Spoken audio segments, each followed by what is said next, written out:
is the final SmackDown before WrestleMania 19. We don't have 19 moments, but we do have 5 on this end of an era show. Welcome back, guys, to Fog Wrestling. And I do feel like SmackDown kind of does do a reboot in 2003 after WrestleMania. It certainly feels like the main event scene and the mid-card scene in general changes. On Raw, I would argue the same on Raw as well. I mean, you can say that the new year in WWE begins on January 1st, but for me, a new year in wrestling kind of begins the night after Mania. It does. April 1st, 2003, Raw. Goldberg debuts, spears the hell out of Dwayne. You've got the returns of Nash coming in soon.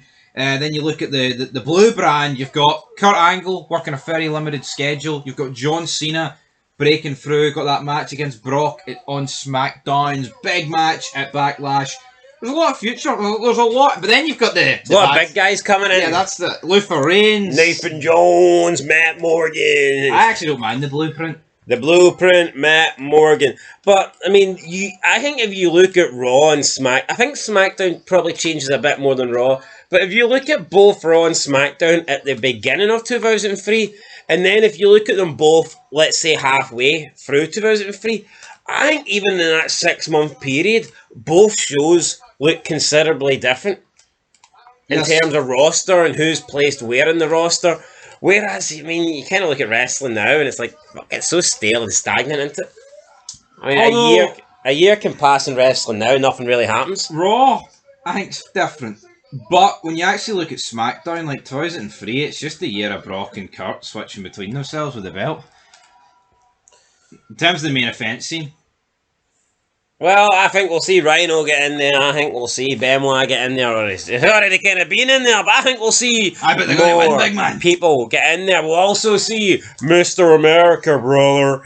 And we'll see Stephanie McMahon becoming an in-ring competitor. We'll see SmackDown getting involved. So I think the SmackDown scene is going to change. But we've got one more show, one more top 5 moments before that change. Coming at number 5, we have Brock and Kurt backstage.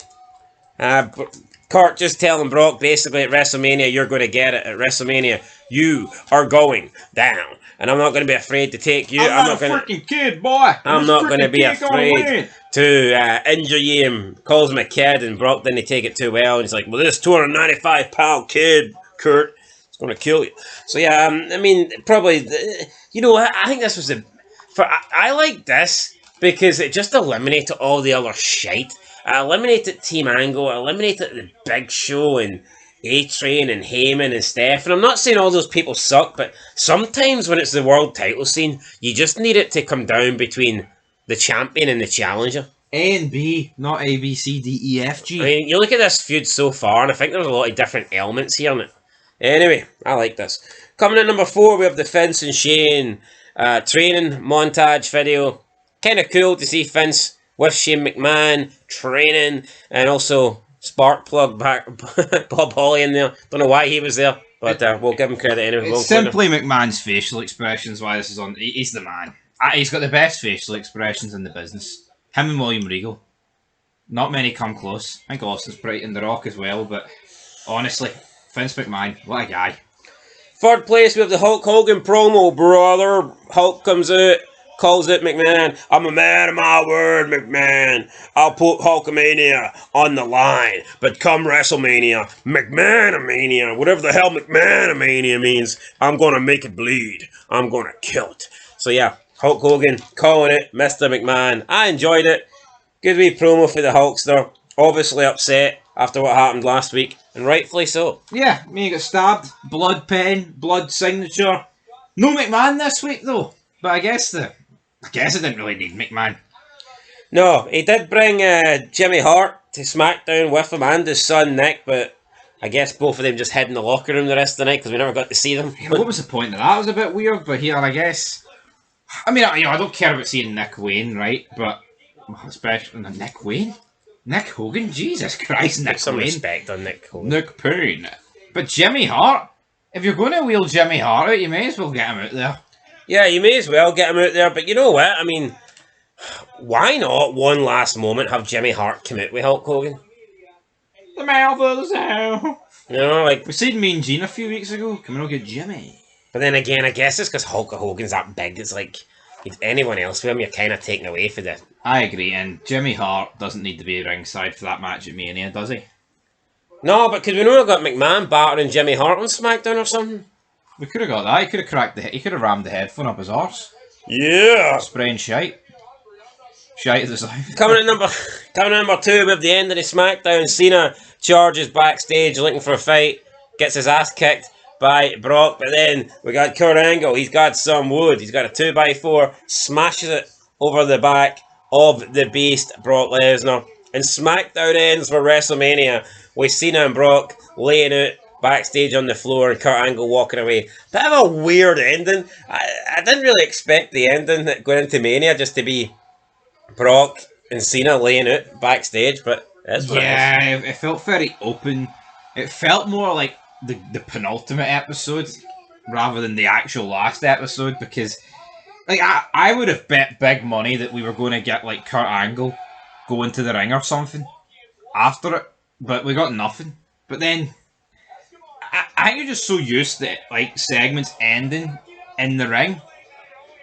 Like before WrestleMania, backstage is weird, and this was a bit weird. Backstage is weird, but moment number 1 wasn't backstage, it was in the ring. Cena coming back from his injury. Cena taking on Rikishi. Really good match. Cena hitting Rikishi with the chain gang. Punching Rikishi in the dome. Rikishi kicked out. Massive kick out for Rikishi. Wasn't expecting it.